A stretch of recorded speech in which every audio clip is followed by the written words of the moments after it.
রবিবার সন্ধ্যায় উত্তপ্ত হয়ে ওঠে মতুয়া ঠাকুরবাড়ি।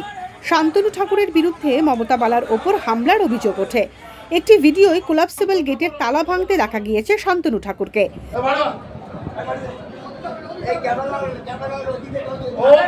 মমতা বালার অভিযোগ, শান্তনু দলবল নিয়ে চড়াও হয়েছিলেন। গাইঘাটার ঠাকুরনগরের শান্তনুর সঙ্গে তার জেঠিমা মমতা ঠাকুরের কোন্দল বারবার প্রকাশ্যে এসেছে।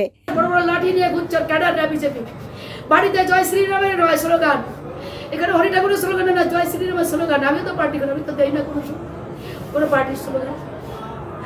মতুরা আজকে কোন মতুয়া তারা আজকে ঠাকুর বাড়িতে এসে স্লোগান দেয় জয় শ্রীরাম? ওই মতো সমাজের কাছে বলছি, সমগ্র মানব সমাজের কাছে বলছি যে আজকে একজন বিধবা একটার পরে 90 থেকে শুরু করছে আমার জীবনের এই কি কারণে হঠাৎ এই ধরনের ঘটনা? আমি কি করে বলবো কি কারণ?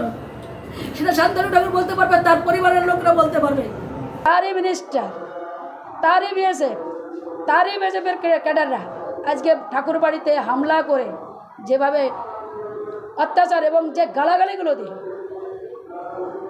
জাত তুলে গালাগালি। প্রথম কথা হচ্ছে জাত তুলে, ছোট লোক, ছোট জাত। আমার নিজের ঘর, যে ঘরে আমি বসবাস করি, সেই ঘরে আজকে তালা মেরে দিয়ে আজকে আমাকে ঢুকতে দিচ্ছে না, ঘরের ভিতরে আমার রাস্তায় কাটাতে দিচ্ছে। 10 বার বলা হয়েছে তালা খোলার জন্য, 10 থেকে 15 বার। এখন কেউ যদি এই ঘরে হুলিগান নিয়ে পুষে রাখে, তো আমাকে তো আমার ঠাকুরদাদের ঘর দেখতে হবে চেক করে, বাবা কোন কোন হুলিগানরা এই ঘরে থাকছে।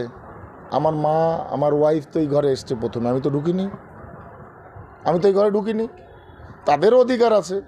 এখানে মমতা বালা ঠাকুরের যদি অধিকার থাকে, এখানে আমার মা ছবিরানী ঠাকুরের অধিকার আছে, আমার ওয়াইফ সোমা ঠাকুরের অধিকার আছে, আমার বৌদি সীতা ঠাকুরেরও অধিকার আছে, আমার অধিকার আছে, সুব্রত ঠাকুরের অধিকার আছে, আমার পিতা মঞ্জুল কৃষ্ণ ঠাকুরের অধিকার আছে। তার ভয় নিতে হবে না, কারণ ওনার কোনো জিনিসপত্রের উপরে কেউ আঘাত করেনি মতুয়া ভক্তরা। এরই মধ্যে শান্তনু ঠাকুর দাবি করেছেন, সোমবার দুপুর 2টো নাগাদ তাকে হুমকি চিঠি পাঠিয়েছে জঙ্গি সংগঠন লস্কর-ই-তৈবা। প্রেস মিট করছি এই কারণেই যে আমি এই রাজ্যের মুখ্যমন্ত্রী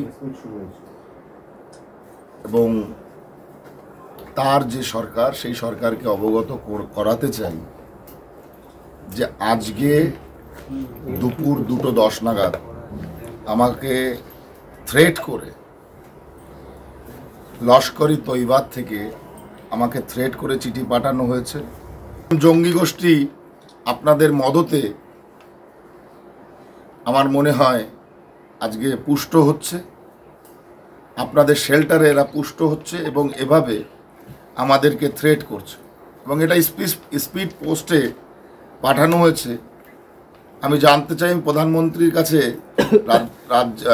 দেশের গৃহমন্ত্রীজির কাছে আমি এর বিচার চাই যে এরকম জঙ্গি গোষ্ঠী পশ্চিমবাংলাতে কিভাবে একটা ডেমোক্রেটিক কান্ট্রিতে, একটা রিপাবলিক কান্ট্রিতে এভাবে জঙ্গি গোষ্ঠী ওপেন থ্রেট দিতে পারে।